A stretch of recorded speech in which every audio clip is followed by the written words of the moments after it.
सरकार में 10 साल रहने के बावजूद भी अब कह रहे हैं 5 साल का मौका और दो। खुद के लिए तो 15 साल, और जो नौजवान मेहनत कर फौज में जाता है अग्निवीर बनने, उसको सिर्फ 4 साल। ये कहाँ का न्याय है? 10 साल पहले सरकार बनने से पहले बीजेपी ने कहा महंगाई, बेरोजगारी, काला धन, भ्रष्टाचार, यही बात बोलते थे। इन 10 सालों में किसान की आमदनी दुगनी करने का दावा किया था। मैं कह सकता हूं कि किसी भी किसान की आमदनी दुगनी नहीं हुई। नेहरू जी से लेके मनमोहन सिंह जी को कोस रहे हैं। आज भी आप पूछो महंगाई ज्यादा क्यों है? नेहरू ने ऐसा किया। आपको बेरोजगारी क्यों है? मनमोहन सिंह। अरे भाई, तुमने 10 साल से किया क्या, ये बताओ। 19 तारीख को आप सबको ना सिर्फ अपना सांसद चुनना है, एक नई सरकार का चयन करना है, एक नई सरकार का निर्माण करना है। 5 साल पहले आप लोगों ने एक जनादेश दिया, जिसको हम लोगों ने स्वीकार किया, और 5 साल से एक पूर्ण बहुमत की सरकार देश में काम कर रही है। यशपाल जी ने, सुमित जी ने, प्रकाश जी ने आपको बताया क्षेत्र के हमारे नुमाइंदों के बारे में, इलाके के बारे में। मैं आपसे आग्रह करना चाहता हूं कि ये चुनाव सिर्फ 2 उम्मीदवार नहीं लड़ रहे कांग्रेस बीजेपी के। ये चुनाव सिर्फ प्रकाश जी को सांसद बनाने का चुनाव नहीं है। ये चुनाव देश की तकदीर तय करने का चुनाव है। और आप लोगों को मूल्यांकन करना चाहिए कि 10 साल पहले जो सरकार बनी थी, उस सरकार ने क्या कहा और कितना किया।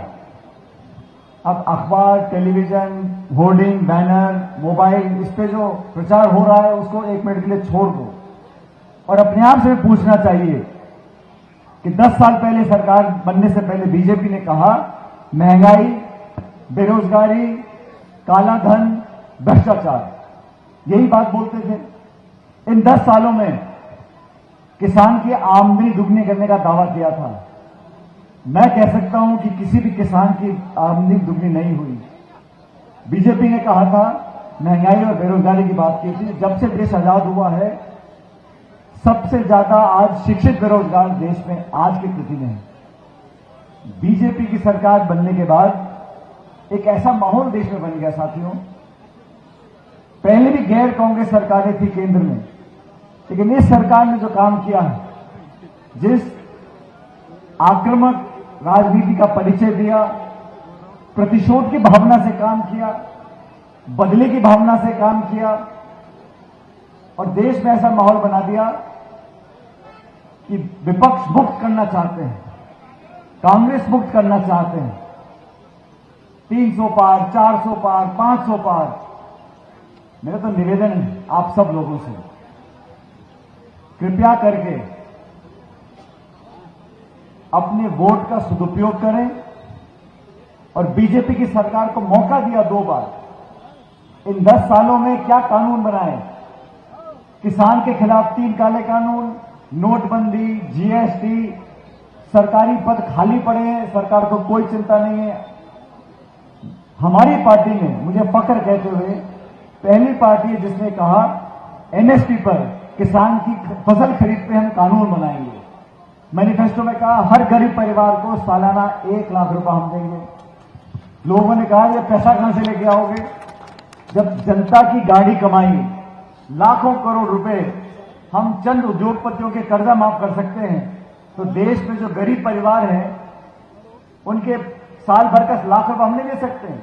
इच्छा शक्ति चाहिए, समर्पित भाव से अगर आप काम करना चाहो तो संसाधन मिल जाते हैं। लेकिन बीजेपी ने क्या किया? इलेक्ट्रॉल बॉन्ड से जो पैसा इकट्ठा हुआ, चंदा दो और ठेका लो, 8-9 हजार करोड़ रुपए इकट्ठे कर लिए। उस पर तो इनकम टैक्स की कार्रवाई नहीं करी, और कांग्रेस के खातों को बंद कर दो, विपक्ष की आवाज को दबा दो, निर्वाचित मुख्यमंत्रियों को जेल में डाल दो। ये कहां की राजनीति है? आचार संहिता लगी है देश में, बावजूद उसके चुनी हुई सरकारें, जो मुख्यमंत्री किसी पार्टी का भी हो, हमारे मतभेद हो सकते हैं, विचारधारा अलग हो सकती है, लेकिन निर्वाचित मुख्यमंत्रियों को आप जेल में डाल दो। खाते सीज कर दो, इनकम टैक्स, ईडी, सीबीआई के छापे डलवा दो, विपक्ष की आवाज को दबा दो, संसद से 147 सांसदों को निलंबित कर दिया। एक दिन में 147 सांसदों को निलंबित कर दिया और पीछे से कानून पास करा रहे हो। वो तो धन्यवाद देना चाहते हो सुप्रीम कोर्ट का। सर्वोच्च न्यायालय ने हस्तक्षेप किया, तब जाके कांग्रेस के खातों को खोला गया। सर्वोच्च न्यायालय ने कहा, आप सबने देखा होगा, चंडीगढ़ में चुनाव थे महापौर के चुनाव में चुनाव अधिकारी बैठ के खुद वोटों को खराब कर रहे हैं। वो तो कैमरे में पकड़ा गया, सुप्रीम कोर्ट ने दस्तक दी, तब जाके न्याय वहां पर हुआ।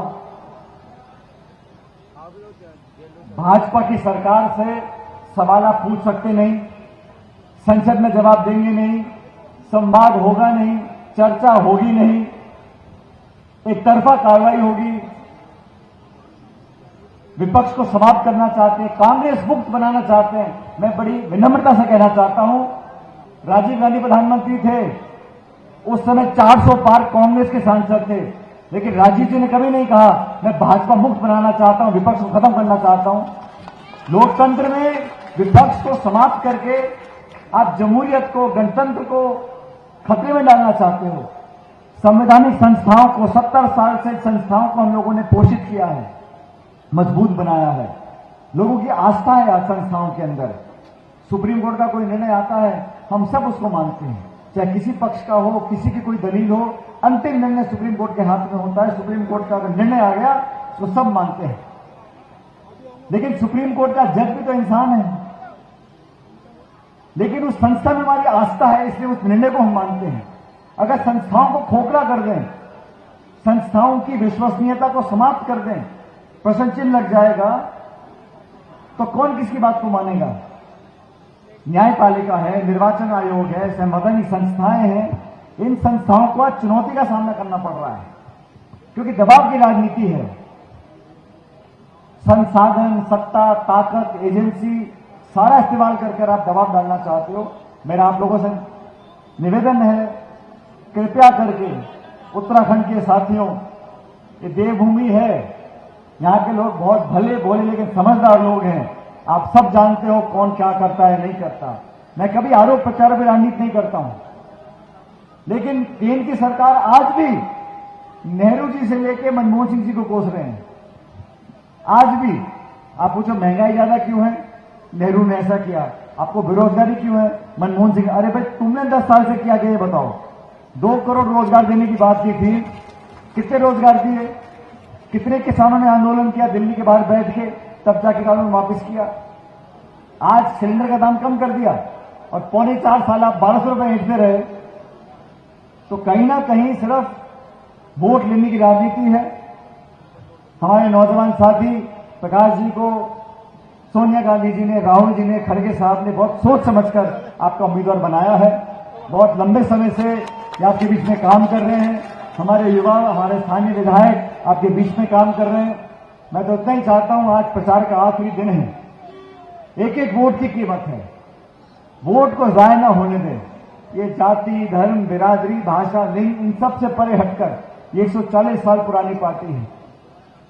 इस पार्टी को अपना आशीर्वाद दो, जोशी जी को अपना उम्मीदवार जो आपके हैं, इनको वोट दो, इनको प्यार मोहब्बत दो, और 19 तारीख को जो वोट पड़े, इस हाथ के निशान का बटन दबाएं, प्रकाश जी को दिल्ली भेजें। मैं इतना आपको बोल सकता हूं, मैं किसी नेता की आलोचना नहीं करूंगा, लेकिन मैं इतना जानता हूं क्योंकि प्रकाश जी को लंबे समय से मैं जानता हूं, पार्टी के लिए समर्पित भाव से काम किया है।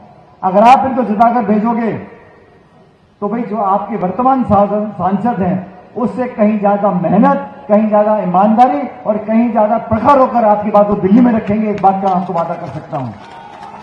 और आप सब नौजवानों से बोलना चाहता हूं, भविष्य आप लोगों का है, लेकिन ये जो दिल्ली के नेता केंद्र सरकार के हैं, 10 साल सत्ता में हो गए, अब कह रहे हैं 2047 में, अभी तो अमृतकाल चल रहा है, तो 10 साल में क्या किया उसकी रिपोर्ट कार्ड नहीं देंगे।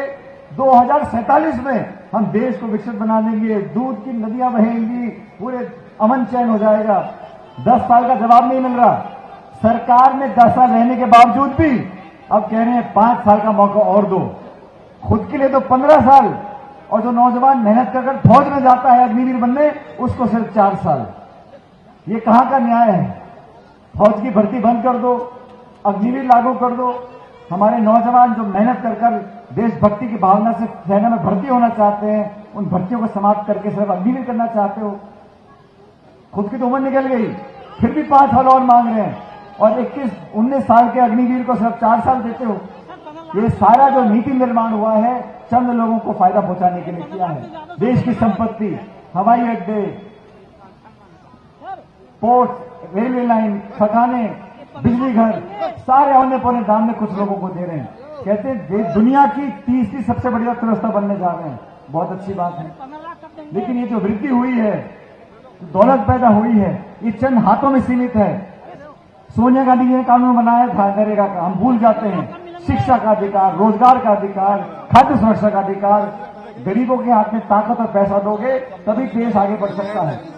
इनकी सोच, इनका काम आप सबने देख लिए, लेखा जोखा आपके सामने है। मैं तो आप लोगों से पुनः आखिरी दिन प्रचार का है, जैसा प्रकाश जी ने कहा, मैं सारे काम छोड़कर राजस्थान में मेरी सभा थी धौलपुर भरतपुर में, वहां से आया हूं प्रकाश जी के लिए वोट मांगने। मुझे पूरा विश्वास है आप लोग भारी तादाद में मतदान करोगे और बड़े बहुमत के साथ इस लोकसभा क्षेत्र से प्रकाश जी को जिताकर भेजो। आपके सांसद बनकर, आपका बेटा भतीजा बनकर, छोटा भाई बनकर आपकी सेवा करेंगे, इस बात की आपको मैं जमानत देता हूं। और उस प्रभु परमपिता परमेश्वर से कामना करता हूं, आप जैसे आज मुस्कुरा रहे हो, आप हमेशा मुस्कुराते रहो। आपकी झोली में भगवान खूब खुशियां भरे, आपके बच्चों को फले फूले आगे बढ़े। हम सब धर्म बिरादरी के लोग, अरे मजहब नहीं सिखाता आपस में बैर रखना, हिंदी है हम, हिंदुस्तान हमारा। ये लोग लड़वाने का काम करते हैं, हम जोड़ने का काम करते हैं। अपना सानिध्य, अपना प्यार, अपना आशीर्वाद बनाए रखें और 19 तारीख को पंजे के बटन दबाकर भारी बहुमत से कांग्रेस को जिताएं। बहुत बहुत शुक्रिया। जय हिंद, राम राम साहब।